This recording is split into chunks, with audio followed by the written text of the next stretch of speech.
At Granger, we're for the ones who specialize in saving the day and for the ones who've mastered the art of keeping business moving. We offer industrial-grade supplies for every industry with same-day pickup and next-day delivery on most orders, all backed by real people ready to help. So you can get the right answers and products right when you need them. Call, clickgranger.com, or just stop by. Granger, for the ones who get it done. A choice right now, between fear and love. It's just a ride.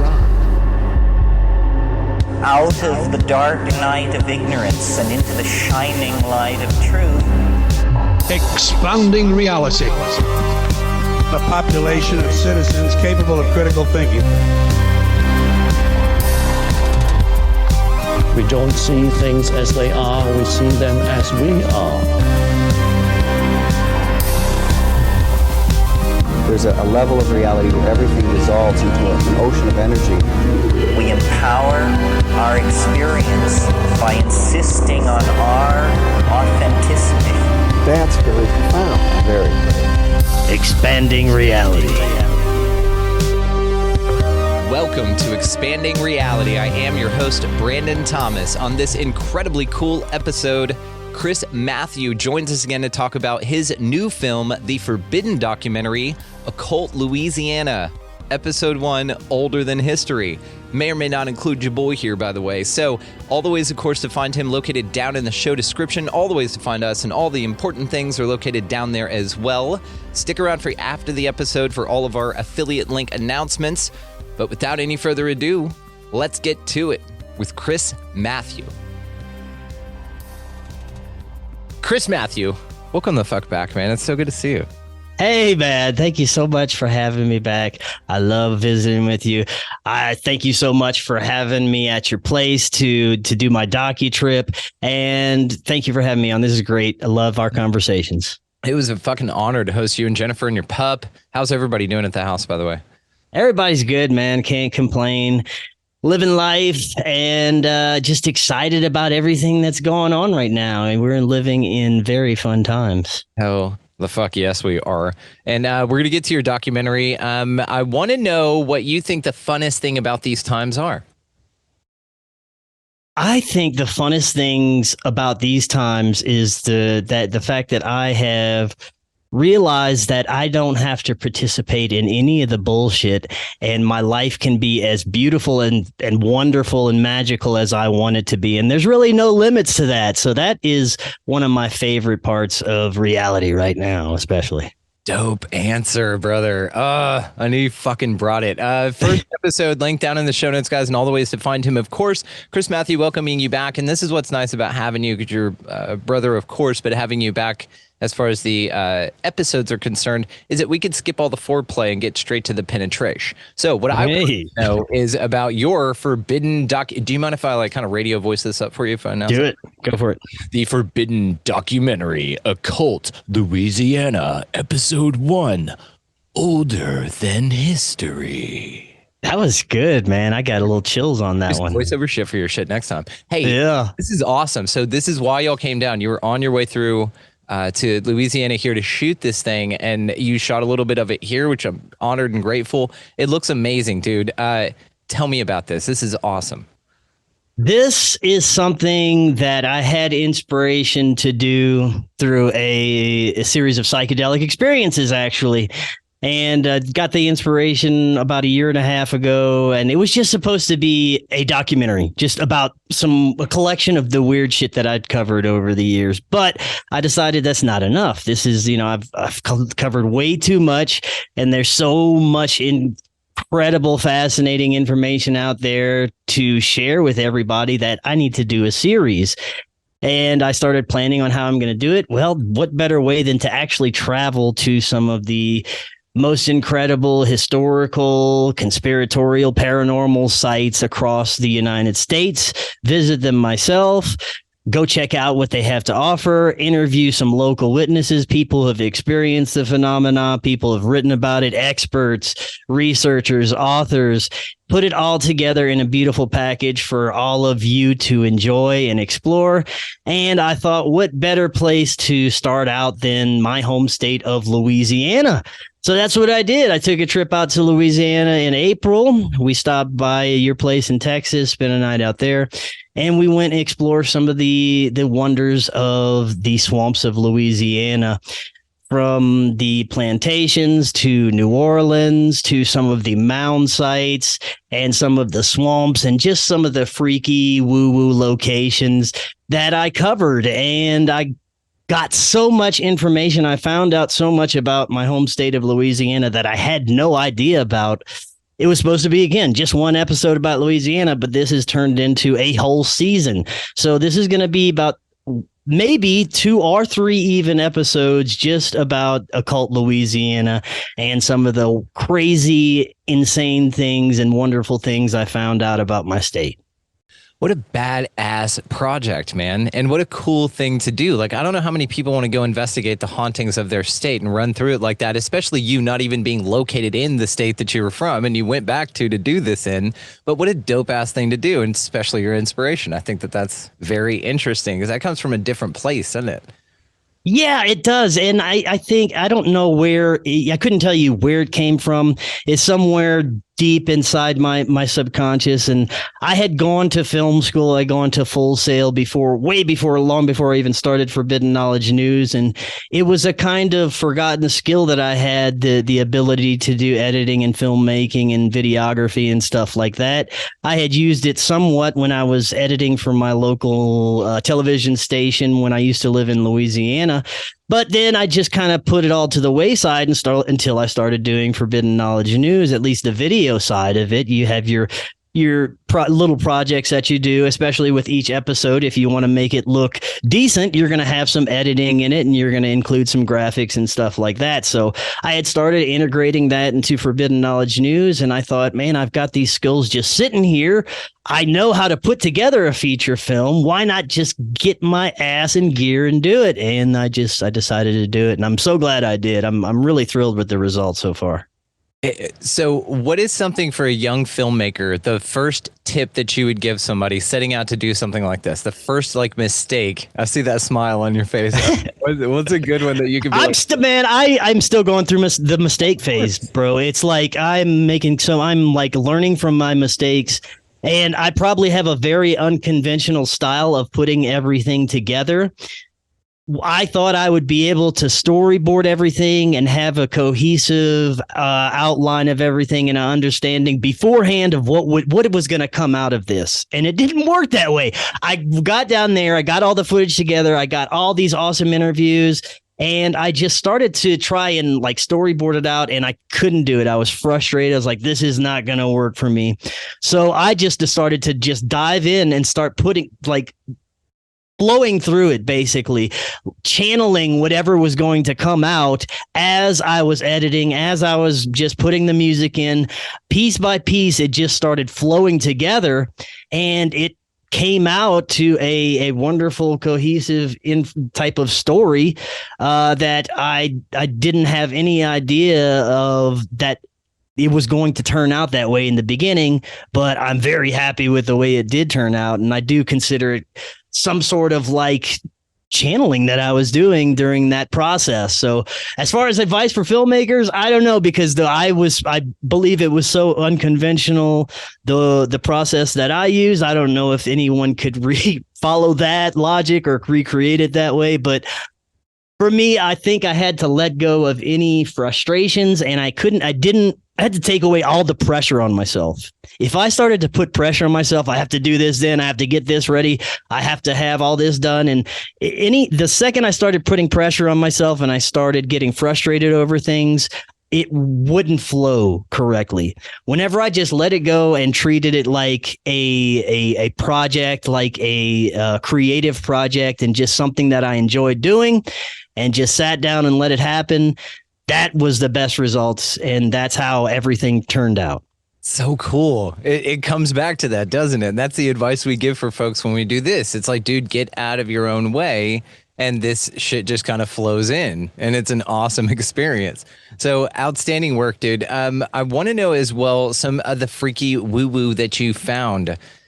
So tell me the most interesting thing that you learned when you were doing this entire thing. Everything. Like the stuff that I learned, I had no idea about growing up there. The only real legends that I'd heard about were some of the cryptid creatures like the Rougarou, which is AKA Dogman. It's the same thing as a werewolf. And you'd hear stories about that growing up, just basically cautionary tales. If you don't brush your teeth or you masturbate too much, the Rougarou will come and rape you or get you. I don't know what the Rougarou was supposed to do, but apparently he was a bad dude and he ate children or something. So that's as much as I knew about the legends growing up and until recently. But some of the most interesting things I found out, besides some of the cryptid encounters from the main witness that I interviewed, Scott Pace, which we'll get into in a little bit, those were incredible alone. I mean, that could have made the whole documentary itself, just discussing those stories and encounters from this gentleman. But one of the most interesting things I found out is about the history behind the state that no one talks about, and that even that has been updated since last year. And you don't hear much about what you hear about Louisiana culture from our ancient past is the Native Americans. But the more and more we find out about our hidden history, the more we realize that there were people here, there were civilizations here long before what we understand as your Native Americans. There was probably a global maritime culture that had very advanced skills at construction. And there's evidence of this throughout Louisiana and what they call the mounds, and the possibilities that there were very ancient civilizations known as mound builders that were putting these together. I had Dr. Gregory Little on, and he has shared some very amazing information, some new discoveries. Now, I don't want to give too much away because I want people to find this out from the documentary, but the mounds in Louisiana, the age of the mounds that has just been recently rediscovered is incredible. And there's evidence that there was global civilizations there that had come up from South America and Peru to settle in those areas long before what we understand as Native Americans. Very advanced building cultures, very advanced societies that knew how to build megalithic structures, and possibly were built these mounds, and they were the prototypes for things like the Great Pyramid. So these civilizations could have been the remnants of a civilization that existed before what we understand as the ancient megalithic builders that constructed the Great Pyramids and those other megalithic sites around the world. Also, there's evidence that within these mounds, there were giant remains found. And what you hear from the mainstream, what's been covered up by the Smithsonian, is that they admit that they find large skeletons in some of these mounds, 6 to 7.5 feet. But what they don't tell you is the thousands of newspaper articles that weren't covered up by the Smithsonian that you can still find out there. Not as much anymore with Google Erase and everything, but you can find these old newspaper articles from across the United States, from across these mound excavations, that show evidence that 10, 12, 13, 15-foot skeletons were excavated from some of these mounds. And Dr. Little and others believe that some of these mound building societies, they either had very tall humanoids as their leaders and they worshiped them as gods, or all across the board, life was a lot larger, and everyone was, even including the animals and the plants and the trees, was a lot larger than now, which is also very plausible. But that's fascinating because the age of the mounds has been updated to something that is older than we've ever documented before. Damn, that's interesting, man. I didn't know anything about the ancient mounds in Louisiana like that. Because you hear about the Serpent Mound and everything just north of that quite a bit, but still, these ancient areas of settlement we're told also that there's, that the seas were different back then. So is there anything that sort of extends just beyond Louisiana that's found out there in the Gulf, maybe that's connected to it? Yeah, there's speculation. There have been expeditions to look for remnants of the Atlantis civilization, and there's evidence that there was very, very large, sophisticated vessels that were capable of traversing the globe that have been found in shipwreck that are very old and have been proven to be much older than we previously thought from academia and our known history to have been existing during those times. So there's some very interesting evidence of this possible Atlantis civilization that was residing in Louisiana amongst some of those other places. Damn, dude.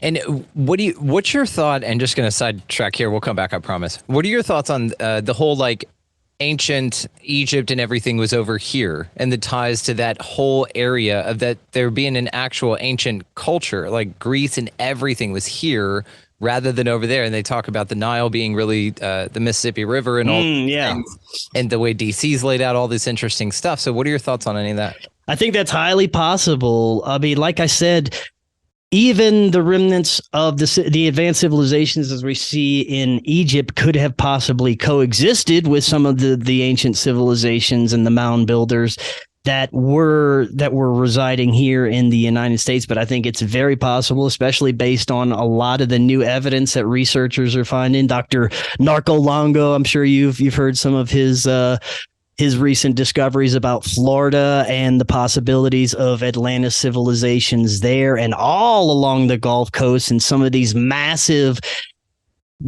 evidence of massive shipwrecks and huge anchors bigger than we even have in modern times that are still lodged in surfaces along shores in Florida and the Gulf. So that's pretty cool. Bigger than we have vessels that would... Yes. Like ginormous, massive Nephilim type anchors that they don't know where they came from. And then it's wild because if you can create that type of thing, I mean, buoyancy is an interesting thing, but perhaps there's so much more technology in that. Maybe floating was just sort of an afterthought, because even the airship sightings of the 1800s, that Secrets of Delfshaw book talks about Charles A. Delfshaw's designs and things. Even those airships could land on water and things like that. They could also fly. So, wow, what a cool ass thing, dude. That's amazing. And yeah, I think we had it was a different type of. If you think, you look at Ancient Aliens, and they tell you that we had this extremely advanced type of technology beyond anything we could imagine today. I think that it may have been considered a technology, but I don't think it was anything like we would understand a technology to be today. Probably more energy and frequency based, and something that we can integrate with everything in our natural world around us. But advanced, probably so, probably something that we wouldn't have created these days because of our modern control system and the aspects that are keeping us away from free energy. But that's a different story. The way we're air quotes allowed to solve problems, right? Well, it's interesting too what you said about things being bigger back then, and we talk about like the Devil's Tower. I know you've talked about this kind of stuff with the ancient trees, man. How they weren't mountains; they were these massive trees. Yeah. And have you ever seen that Sibs on Insta? It's on Instagram, but it's called Sibs, S-I-S-E. I'll show you that profile. We'll pull it up here in a minute. But it's all about these rocks being ancient beings that just sort of laid down and then just got covered and turned into these rocks. And they'll even show like erosion. And then like I passed by one of those the other day, Profile Rock in Colorado, headed towards, it's in northern Colorado. I forget exactly where it is, but it looks like a giant head that is on the side of a mountain. Like you said, that maybe a giant just like laid down and died. I don't know about that, but it's interesting to consider. Dude, this shit is fascinating to me, and I love this kind of stuff. Oh, this is it. All right, I'm going to pull this up during your thing. We're going to get back to your thing, I promise. All good, brother. Oh, get out of here with this business. Okay. Yeah, is this it right here, this little thing? Yep, that is it. Dude. Yes, in the Poudre Canyon, yeah. How wild, right? It does. Damn face. What does it look like from the front side? It looks a lot different than that. It's harder to tell what it is from the other side. Well, from the front side, It looks very similar. I wish we could pull up more pictures of it, but yeah, man, it looks like a face. Wow. Definitely. It's this. So I guess that's sort of a different angle from it. But man, I mean, how interesting of a concept though to think about that. And especially what you said with the like giants and stuff back then. What if there were less entities, but they were fucking huge? Like, let's say instead of billions of people, there were a few 100,000, but they were massive. And to them, like, trees were just big as Devil's Tower. And that was just the thing. And as we evolve in, time, we devolve, or entropy occurs. And then we shatter not only our consciousness into more fragmented pieces of ourselves, but literal shattering of our consciousness into physical manifestations of that into the form of much more people, but they're a lot smaller. What do you think? I think it's interesting. We were talking about Jason Bashir's earlier, how you'd like to have him on, and he talks about something called the vapor canopy, yes, which was something having to do with our environment that caused and our atmosphere that caused everything to be much larger. And he believes that one time it collapsed, which in turn turned everything much smaller, and that provided, modern humans. But as far as giants and the evidence of giants, I mean, even until recently, I mean, you look at the story of the giant of Kandahar and the evidence that people are still having sightings. And recently, one that I've included in my documentary that Tony Merkel was telling me about, that these two gentlemen were traveling through areas of Louisiana, of the swamp, that had just recently been opened up because of a large hurricane that came through the area, and it opened up a channel that has not been explored in I don't know how long and forever. And they were out there, and they swear peeking behind a tree about 15 to maybe taller, maybe 20 foot tall, there was a giant humanoid looking at them from behind the trees. And of course, they took out of there. But it also connects to the other legends that I covered in the doc, which is that of Bigfoot.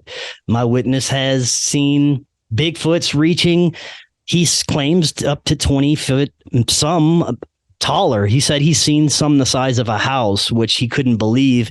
He wouldn't have believed it if he didn't see it. So, and this guy, this Scott Pace, which we'll be talking about soon, I'm sure, he is just your normal everyday. He's not looking for notoriety. He didn't know anything about any of this stuff before he started having his experiences. Just a regular dude, down to earth, nice. He's a hunter in Louisiana, and he just had some incredible experiences that popped open his perception.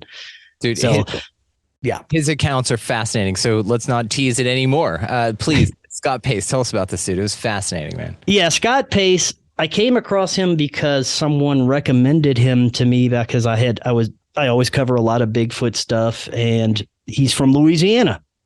So I got in touch with him, started talking, and he started telling me some of his counters, and I could just tell that he truly believed these experiences that he had, and that for one is enough for me to take an interest in it. And I had him on, and he talked about these incredible encounters, and I'm going to get into these. But again, I don't think like he's trying to do this for attention. I think that he truly believes his stories, and that alone leads me to want to investigate more.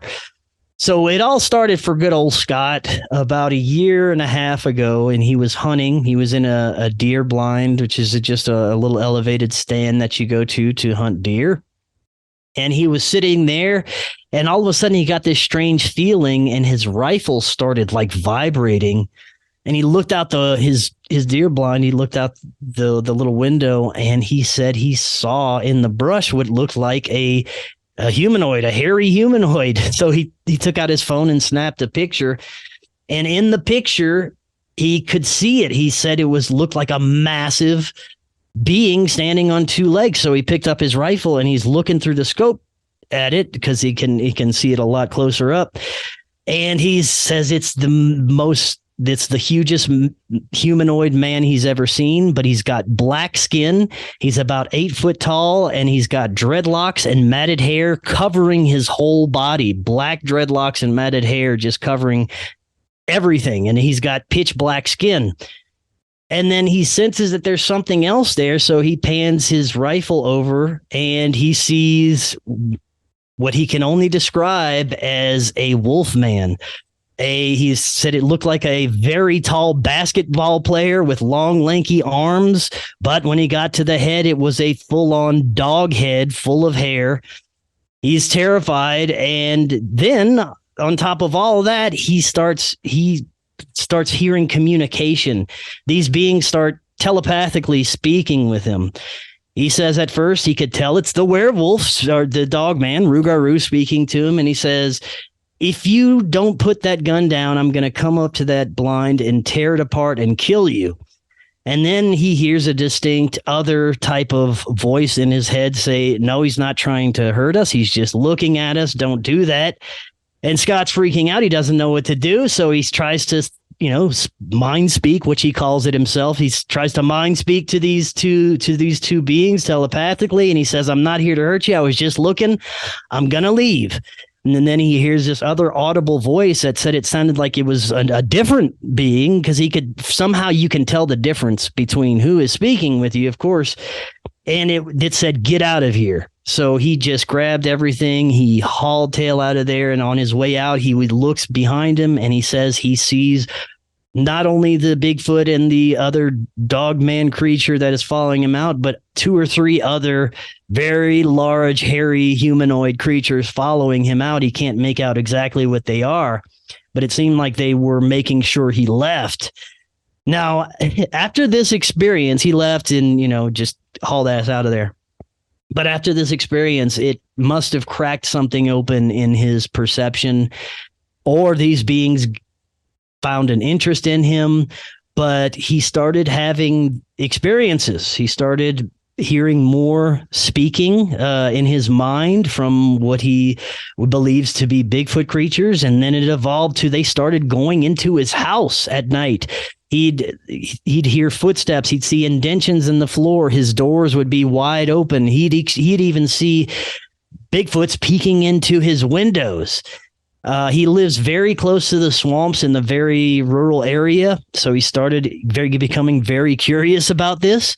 Now, he never had any negative experiences besides that first experience where the dogman was threatening him, because I don't think he had any further experiences with dogmen that he can remember in his waking reality, which that gets weirder later. So he starts having experiences. He starts going out into the wilderness areas surrounding his house. And he's also a very religious man. He's a church going man. So he approaches it from a very religious lens, and he goes out there with his Bible and he starts reading his Bible and quoting his Bible to these beings. And he said that he would see them poke their head out from behind trees and look at them. He said it's very rare that you would ever see these beings full on. He says you'll mostly see shadows, eye shine, and every once in a while you could see them poking behind the trees. He says that there's one, he eventually hooked up with a group of other people who've experienced this stuff, and they go out together and they have these insane experiences where they can contact these beings. There's one that he goes out with his group and they call this Bigfoot Stevie Wonder, because he's going behind the trees like this and they see him peeking around like that and looking at them. And that evolved. After the Bigfoots, he starts having all kinds of crazy experiences, not just with like swamp creatures and what he said are the little forest people. I'll get to in a minute. Those are creepy as fuck. The little forest people. I don't want to come across one of those things. They already sound creepy. Yeah. And then he said that, well, he had experiences with extraterrestrials, and that's more recent. And they were connected somehow to these Bigfoot encounters, which I'll get to in a minute. So like I said, he starts going out with some of his friends that have had these experiences. He hooks up with somebody in Nebraska who is a tribal leader who has profound encounters, and he claims he's established a relationship with some of these creatures. So he goes out to Nebraska, and this is the first time he encounters the little people, which he then later encountered in Louisiana, which that creeps me out to no end to know they're there, but they're probably everywhere if what I understand is right. So the little people, he goes out with his tribal leader friend, and they proceed to see a very large humanoid creature. They believe it's a Bigfoot across a meadow.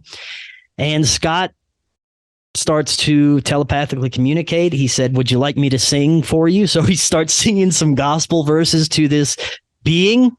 The being then relays psychically that he approves, and he enjoys the music that he is being sung to. And then all of a sudden, these two, what he describes as a smoke or mist beings, come out of the ground and start like dancing like a snake charm, like you're charming a snake to the music that he's singing. And these misty, smoky things come out of the ground on each side of the Bigfoot that is like dancing and listening to the music.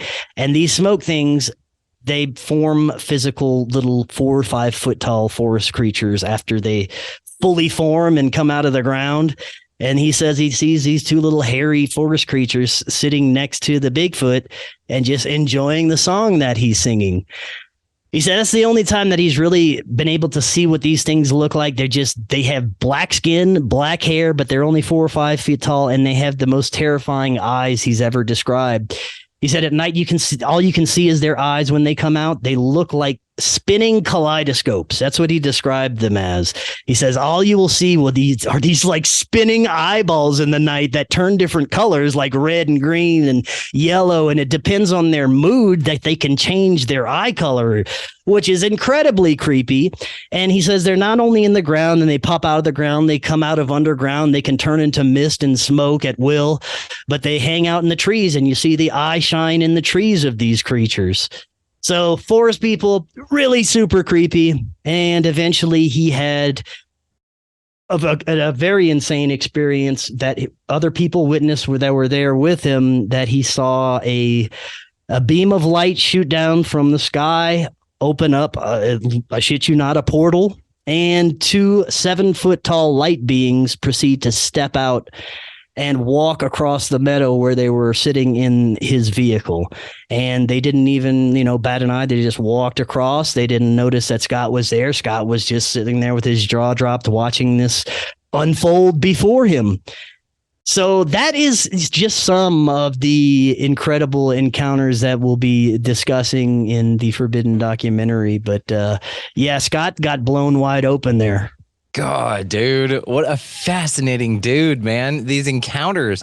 When are we, the next question, when are we going out here to hang out with these Bigfoot people and the forest people? We'll go befriend them, man. I feel like there's a lot of magic there. I think they're misunderstood. There is. He's never had a really threatening or negative experience with these beings. He did say one time he was sitting in his truck, he was looking at his phone, and he swears to God a Bigfoot reached in and tried to grab his phone out of his hand, and he slapped its hand and he let it go and just kind of walked away. Like, fuck off, TV, we're not doing it. Yeah, so he slapped his hand to keep him from grabbing his phone. Bigfoot just kind of walks off. So he gets the closest of close encounters with these beings, man. They're like familiar. They're like playing pranks on him, which we hear this about a lot of these things. They're like fun. They're jovial. They could fuck with you, not or whatever. But it doesn't sound evil. Well, like what you're saying. And especially because of the choice of content that he was singing. It's not like he rolled up with some gangster rap. He rolled up with gospel, which has J-bombs. If you're saying Jesus around some entities that don't want you're right. We're told that any of them, aliens, anything, can go away. I'm fascinated with just sort of this like Justice League of characters that are there. I mean, it looks like it started with sort of a Bigfoot on Dogman gangbang, but now it's like sort of a meeting place where like light beams occur. Is it anything with is it a particular area, or do you think it's him? Because I think it's the area. I think this stuff is happening all around the areas at all times. There's reports of, because I've interviewed other witnesses from the area, and they hear the whoops from the Bigfoot. They see UFOs constantly in the swamps, orbs, lights. Some hear disembodied voices, see spirits and ghosts. I think that area is just like your paranormal Disneyland, kind of like Skinwalker Ranch, but it's just in the swamps. I love that so much crazy shit there happens that it's one of the delineations for Blue Book that we always make fun of, right? Swamp Gap. Yeah. So the swamp gas, right? Oh, it's everything down there. Fucking swamp gas, man. It's all of it. They got all kinds of shit going on. It's so broad, but it's so interesting because there's such a variety of phenomena in that one area.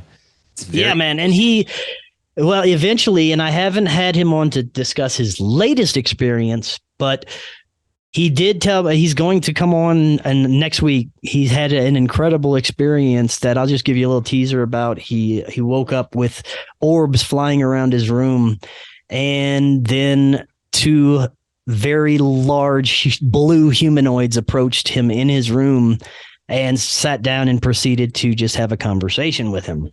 They said they sedated his wife so she wouldn't wake up. His cat was freaking out and like running around the room, but they eventually calmed it down. And they had a conversation about the nature of reality for a couple of hours. So I've yet to have him on to discuss that one. But like I said, it started to evolve into different experiences. He started having what he understands as contact experiences, but they were very strange because he would have missing time during the afternoons and late evenings. And then he'd wake up the next day with memories of sometimes walking through what he sees, what seems like dark catacombs or underground tunnels, but being escorted by 7-8 foot tall gray aliens and mantis beings. And they proceed to bring him to different chambers.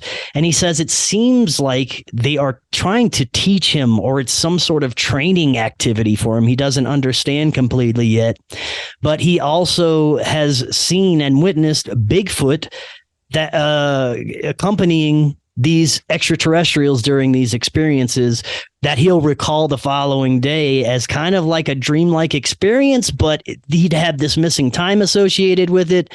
And they're incredibly vivid when he does remember him, and it's not like a normal dream. So he believes he's having now extraterrestrial encounters that are somehow connected with Bigfoot as well. Man, he has opened that third eye is squeegeed right, dude. He is just so tapped in and so open and willing to receive it. And that's really what I'm hearing here is when you're explaining this, he started very small and he unlocked the door with intent by saying, look, I know I'm seeing two things that freak me the fuck out probably, and I do have a gun and I could fire, but that's not my intent. The whole time he did none of it with malice. And as he's looking down the scope of a weapon, not to be used as such, but a weapon of observation rather, then he has contact and can overhear and is almost included in this conversation. He believes that when they initiated the psychic contact, the psychic communication, that it clicked something because he felt something change in his mind when that happened. Yeah. So then the question is was he already at the level to receive it and just sort of was in proximity when it was occurring, and therefore he was in some sort of bubble where anyone in that area that's at that level, let's say, or open to receive that, can receive the message. And this is what you hear about a telepathic society, that there's no like secrets per se. You still have individuality, but everybody knows what everybody's thinking, right? Sort of. So this idea that maybe he was within this bubble, but I love the fact that maybe, like you said, it pinged something in him. And it seems like all serendipitous, right? I mean, he was there, it's synchronicity rather. He was there, he came to the blind, he sat down. I think he said he took his jacket off, leaned the gun over, and he sat there, and then the thing is shaking like crazy. And when he goes to grab it, that's when he sees the shit, exactly what you said. But even in all this, all of it, the situation of it, like, did he manifest that they were there, or did he go out there because he knew they would be there and there was a psychic link already there in a way? Because the future you already knows that this encounter is going to occur. So it's just fascinating how all this stuff ties together, and especially when you're talking about, you know, including ESP and shit like this in it now, it's more interesting now that he has a psychic connection with these different beings, but also now in dream states, he's being able to allowed to remember missing time events of when, like, his Bigfoot friend's introducing him to the gang. You know, it's really interesting because he's just leveling up in this thing. It is like some sort of rite of passage or initiation, like you said. Yeah, he believes that once he initiated the communication with him, that it changed something in his consciousness. And it's like whenever we have a belief in something and whenever we have an experience and it changes our paradigm to where we understand that this stuff is real, maybe there is a connection to the consciousness of the entity or paranormal that is trying to present itself to you, and it's allowed to come through either more easily or more often because your perception is more receptive to it because you've actually experienced it once. Yeah, and it's almost like an Uber ride for paranormal shit, because it doesn't matter what the paranormal shit is. When you're ready for it, whoever's in the area will get the call and be like, maybe it's Bigfoot. And they're like, oh, this guy's ready for it. Yeah, he's just right down the road. Do you want to take this call? Hanging out there. Yeah, we'll bang Dogman here in a minute. That's fine. And then they go, make this connection, and now that's facilitated this psychic connection for this person who is ready. And then same thing. Maybe just somebody's in the area and a UFO happens to be like 2 clicks away, whatever the fuck this is, right? And then they're just like, yeah, we're in the area, we'll swing by, this person needs it. And then yeet, and then they have their moment, and then they're gone. But it plays a role in the observer that gives it just enough. It's just enough freaky woo-woo. Well, I mean, like, if you saw a 20-foot Bigfoot out in the woods, Chris, like today, if you and I are walking around out there, we see this 20-foot Bigfoot hanging out with all these small forest people, like, how fast would just all of your shit dump into your pants? Like, just how quickly would that occur? Or do you think that you'd be like, wow, that's pretty fucking cool, and could look at it and not be scared and run away? Like, honestly, I don't know the answer. Well, I think for me, I've had enough of my own experiences, and I've been in this type of weird realm for such a long time that I probably wouldn't have any fear over it. But I do believe that it's possible it could open up another level of perception that I haven't experienced before. But it is so weird with the Bigfoot because there's just such a physical aspect to it, and they seem to be just your normal foraging type of hominid humanoids at times. I've seen videos where they may not realize they're being filmed and they're just sitting there picking berries out of trees, foraging, just doing your regular forest creature type stuff. But then there's also the aspect of psychic communication, going through portals, being able to control our perception. These things make me wonder if, yes, it is just your flesh and blood hominid, but they're like the sorcerers of the forest and swamps, to where they have these advanced consciousness abilities. They have the knowledge of how to manipulate matter, and which we would understand as magic, because that's something that they've always been able to tune into. Maybe they even know how to manipulate this energy that surrounds us to where they can go through portals to different dimensions. Maybe they're from the different dimension and they just cross over because they like the berries and the different types of forest food and stuff like that. But there's also accounts of like people finding what they believe is Bigfoot poop. So if there is Bigfoot poop, that means it's a flesh and blood type creature that maybe it's just, like a forest sorcerer, a magical Bigfoot man.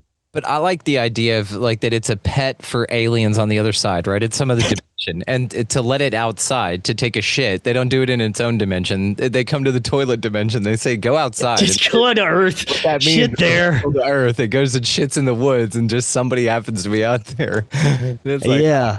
Well, there is also the aspect that Scott believes the Dogman is subservient to the Bigfoot based on some of the other accounts he's heard from other people, to where if the Bigfoot tells the Dogman something, the Dogman listens. He doesn't fuck around with Bigfoot. So there seems to be some kind of like subservient relationship. Maybe the Dogman is the pet of the Bigfoot and the Bigfoot is the pet of the alien. I think that's the thing right there. That's where my mom goes with it. It's like, when you only have one dog, you're like, oh, well, let's get another dog. You get your pet a pet. And yeah, that's what it feels like. And it lets both of the pets outside. Like our dogs and cats go out together. So Dogman Sasquatch for them is just dogs and cats or whatever. And the intergalactic beings just open a portal, and those two huge ones, that was one because their dog didn't come back. And they're like, ah, shit, we got to go find fucking Bigfoot and Dogman out here because they're running around on Earth. We got to wrangle them up. Now, the only other experience Scott had with a Dogman was a creepy type of astral encounter where he had some missing time. He wakes up the next day and he remembers it wasn't just your normal dog man. It was dressed like Anubis, like your Egyptian god of the dog god, the Anubis dog god. And it was doing something over his heart chakra. And he said that he felt like it was a malevolent entity. So he called upon Jesus and the dog man entity just disappeared. Yeah. And then he woke up the next day. So that's an interesting encounter. It is. How fascinating. Because now you're just thinking that maybe it is just as simple as like somebody's fancy poodle on the other side that they like paint the nails of.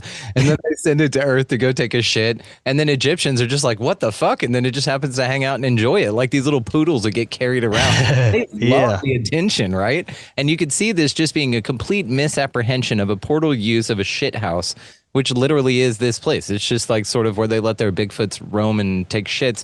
There just happens to be a bunch of humans here too. I like this idea. I think we're going to develop this further into probably a children's book, and we'll talk. Yeah, there's also the more nefarious aspect that these are some kind of chimeras or genetically engineered creatures from our advanced ancient ancestors, some breakaway civilization, maybe even extraterrestrials that may have been mucking with different types of DNA to create these things. Tony Merkel has a guest that has had incredible astral experiences where he claims to have encountered dogmen and Bigfoot at the same time in a different dimension, in a different astral realm.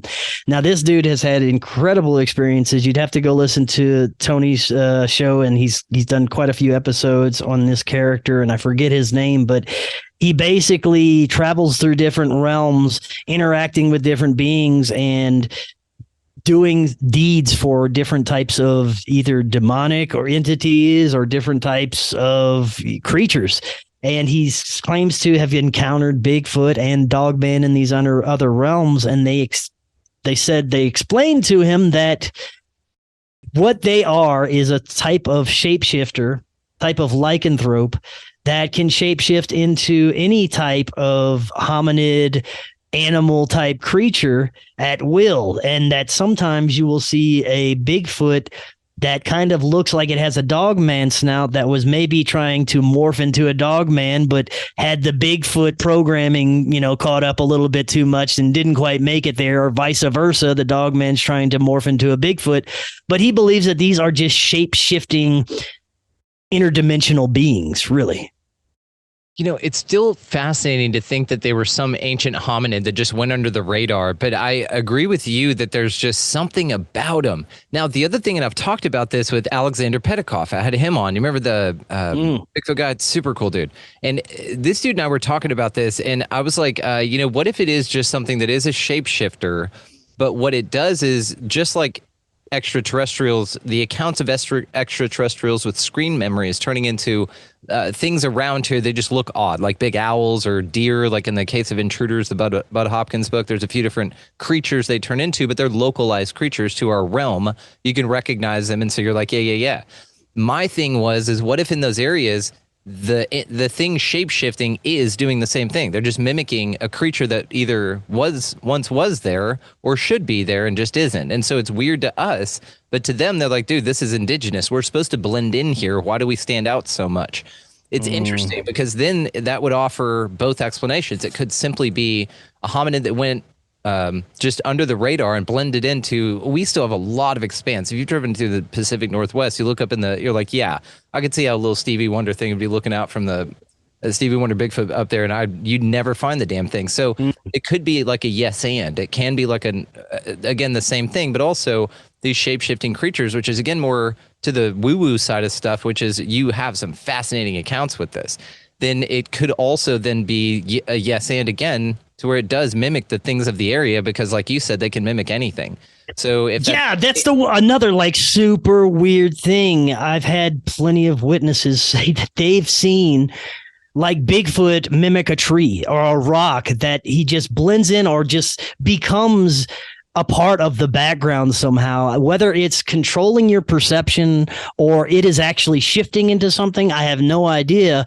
But I've seen the pictures of what they claim to be. You'll see the little eyes in the face and like a tree branch or something that's coming. It's like, that's the Bigfoot. He's cloaking.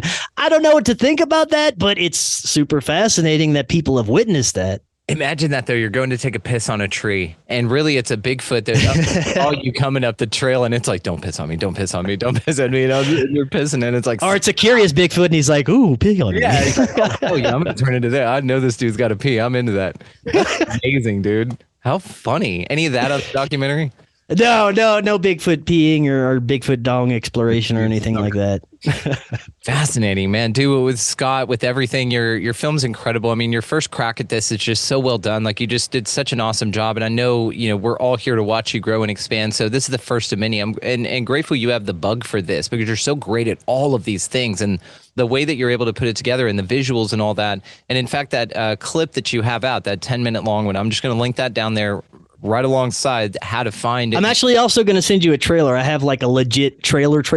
Well, let's do that. Yeah, I'll send you that as well. We'll link the trailer down there so that you guys can see it. But man, fantastic job on this. And like you said, it's a series, which is even cooler, guys. So the Forbidden Documentary, Occult, Louisiana, Episode 1, Older Than History. That's it. That is it. And I am about to pop you a link to the trailer right in the chat here. So, dude, awesome video version of this. I'm just going to play it in full at the end of this. So stick around at the end of this video and we will play that trailer, but also all of it's going to be linked down in the show description. So I'm curious, in all of your travels, what was like the scariest place that you visited when you were out and about? Well, some of the most dense energy is at the plantation homes. Definitely, like 100%. I've visited those even growing up. I went on some of the tours, and the tours are honestly, some of them are really disrespectful, and they get the facts wrong, and it's very hokey. But still, the energy there is still there, and they've had plenty of people that have had sightings and actually witnessed ghosts and apparitions. But the energy is very powerful. There's still reports of people that go there and just pass out of nowhere. One of the creepiest accounts that even one of my good friends has seen recently visiting the Myrtles plantation is what appears to be spirits or ghosts or apparitions of humans hanging from the trees on the property. So that's really freaking creepy. There's a lot of dark, dense energy that surrounds that. But even in the swamps, even if you go to any of the really rural areas, there's just something there that just, you feel like there's something watching you. Yeah.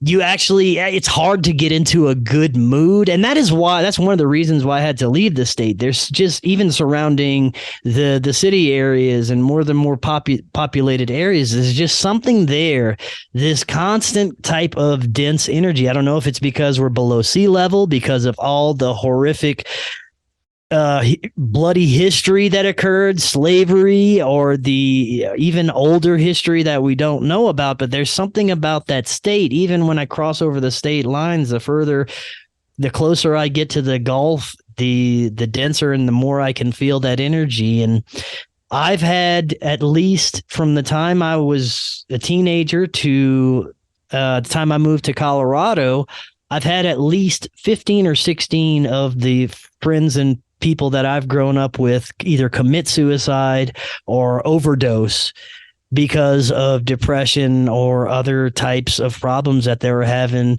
because they felt stuck there, or any of the other various mental situations that they would cause down there. So unfortunately, there's got a lot of dark aspects to it. They've got a lot of great things. The food is amazing. The people are wonderful. I love going visit there. But as far as like creative outlets and places of employment and career options, there isn't any. If you want to have a career doing something in the south of Louisiana, you're either going to be offshore for months at a time, not seeing your family. You'll make good money, but you're going to be in the middle of the Gulf of Mexico and not having any interaction for months. So there's either that or going on a shrimp boat for months at a time. Either way, you're on the water away from people for a very long period of time, causes a lot of depression. people think that they'll have good careers, which they do. They're able to support their families. They're able to make a lot of money in a very short amount of time and have, big houses, and things are cheap down there. So that money will go a very long way for the people living there. But their lifestyle, because of it, is hindered, and it causes a lot of depression. So that's another dark kind of aspect of Louisiana. But it almost feels like that there's certain karma to be paid off in areas. Do you feel this? That, like dense areas? Probably so, yeah. Have just some sort of karma, and maybe like you incarnate in that area specifically to pay that off. And maybe it's sort of an expeditious way to level up if that's what's occurring. But also it's something that you can visit and maybe do the same thing in a sense, where you can slough some of this stuff and not pick some of it up with you or something like that. Yeah, it was definitely different this time, because this was my first time back after moving to Colorado, somewhere where I actually feel like my energy belongs, and it feels really good to be out here. Going back there, knowing that I just wasn't supposed to, live out the rest of my adult life there. It was different, and I was able to handle the energy a lot differently, and I was able to have a lot better time. But I think that's also why there's so much alcoholism down there, is because people are trying to, and drug addiction, people are trying to just numb that strange feeling they get. It's interesting. It's like super dense parts of the world. It's not that they're third world or shithole or anything like that. It's just the energy centers from where they are demand a lot of you karmaically. There's a lot of experience, but it's dense to be had there. That's why it's interesting too. Like you said, once you leveled up and you weren't at that energy and you could recognize that didn't resonate with you, you moved to a place, literally higher, like amazing. Yeah. And now you're free, but going back and visiting it, it's you definitely feel it. That's just interesting. Yeah, it is. And I still have a lot of friends that are down there that still feel like they can't get out for some reason, like they're not worthy of doing anything better for some reason. And that's just such an odd thing, because I felt that way for a long time. I felt like I was supposed to just be doing my shitty corporate job, and that was my life, and that's the way it is, because that's the way that the world works. But of course, throughout all my experiences in doing this show and everything else, I realized that there's so much more to it, and that we can do anything that we want. And that's what our lives are supposed to be about. But so many people have not and may never realize that down there. So it is, I feel for a lot of my friends down there. And I hope that, in some way they can rise above that energy. And even my folks, they got caught up in the COVID stuff real bad, and they're living in a lot of fear now, like residual fear because of that. And, of course, I have a lot of resentment towards the globalists and elitists for that. But, there's not much that we're going to be able to do on that front, because the damage to them has already been done. So it's very interesting, man. And there's a lot of stories to tell about Louisiana still. And I've got a lot more stuff to cover. So buckle your seatbelt. Well, then give us one more before we call it here. What's just one that you'd like to leave us with? Oh, let's see. I'll give you some previews of what will be going into the next one. Of course, we're going to continue Scott's saga with Bigfoot, Dogman, and extraterrestrials. But we're also going to dig deep into the pirate history and lore, some of the characters that were associated in pirate history, like Jean Lafitte, some of the areas, the historical areas and happenings that surrounded Jean Lafitte's actions and his interminglings with our government and some of the lesser known things that happened there, as well as we're going to get into some voodoo history. We're going to talk about one of the primary characters associated with voodoo lore in Louisiana, Marie Laveau, and the lesser known aspect that she was involved with heavy political spycraft. So that's going to be cool. We're going to talk about Louisiana mob history, some of the JFK happenings and plots that was going on during the 60s in that era and before, some of the mob and dark type of corrupt political things that were going on and still are going on in Louisiana. Let's see, we're going to talk slavery, the dark history, and, of course, the haunted paranormal energy. So that's what we got to look forward to. Dude, what a cool breakdown. What a great series. Pirates. I didn't even think about pirates out there, dude, but it's now a whole new rabbit hole that I have got to hear about from you. What an awesome dais that you have lined up for this exploratorily. Just so proud of you, brother. Again, man, just can't congratulate Thank you, brother. enough on The this. check's in the mail for that too. Oh shit. And then grateful for the cameo in that thing too. Thanks for giving a show. Hell yeah. But guys, all the ways to find him located down in the show notes. Dear friend and brother, Chris Mathieu, Forbidden Knowledge News. My man, thank you so much. Thank you, Brendan. We're going to have to do this again soon. Always a wonderful time. Just want to take a moment and thank our brother, Chris Mathieu, for coming by and just blowing our minds, as always, with this fantastic information. We cannot look more forward to the rest of this project and to watch you grow as a filmmaker, dude. You're absolutely crushing it, man. So the Forbidden documentary, Occult, Louisiana, episode 1, Older Than History, absolutely located down in the show description, guys. Check that out. Fantastic. Located down in the show description as well is our aligned partnerships. Now, these are the folks that we have partnered with to make this place better. These are resources for you guys to reach out to that we align with, and that's the whole point of the project, right? So, of course, first of all, our longest running, we have Food Forest Abundance. As well, if you have had any paranormal activity, any missing time, any freaky woo-woo stuff, reach out to Opus, the Organization for Paranormal Understanding and Support. They absolutely can help you out. Also, if you're ready to level up, the Manifestors Guide with Dewey Taylor, that was a huge turning point for me. I'm about a year into it now, and holy shit. Make sure you guys check the link for that. Also, Coherent Spaces. There is this WISH unit, the World Integrity Space Harmonizer, that goes out as a pulse on all of these episodes. It is rebalance the energies in our entire home. Highly recommend you guys pick one up as well if that sounds like something that you're interested in there. And that link can be found down in the show description. Also, if you just want to detox your body, your physical vessel that you're running around out here, Christian Yordanov, the expert in this, has offered you guys a 30% off discount for his detox workshop. Cleanse that vessel, folks, and he can absolutely help you out. Now, also want to just throw out Dr. Edith Umbutu Chan's project here that we are a part of, the Luminous Education Revolution. We had an incredible conversation that is streamed on this platform, so you guys can find it in all the places you find this. You can find that disclosure event that we had. It was a little over 2-hour live that we did with, she had an amazing presentation, as well as a question and answer discussion section at the end. So if that sounds like something that's a calling for y'all and you want to be a part of it, please reach out and sign up with that link located below.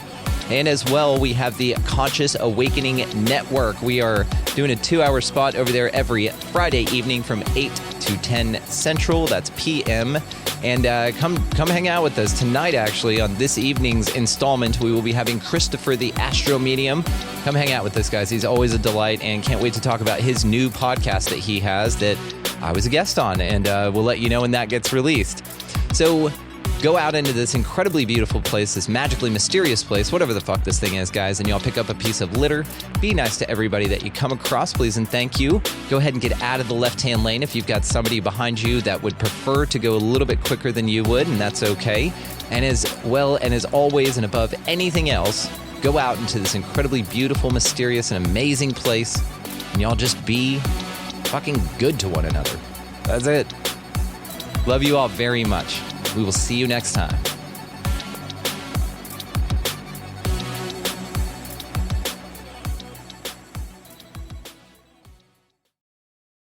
At Grainger, we're for the ones who specialize in saving the day and for the ones who've mastered the art of keeping business moving. We offer industrial-grade supplies for every industry with same-day pickup and next-day delivery on most orders, all backed by real people ready to help. So you can get the right answers and products right when you need them. Call, click Grainger.com, or just stop by. Grainger, for the ones who get it done.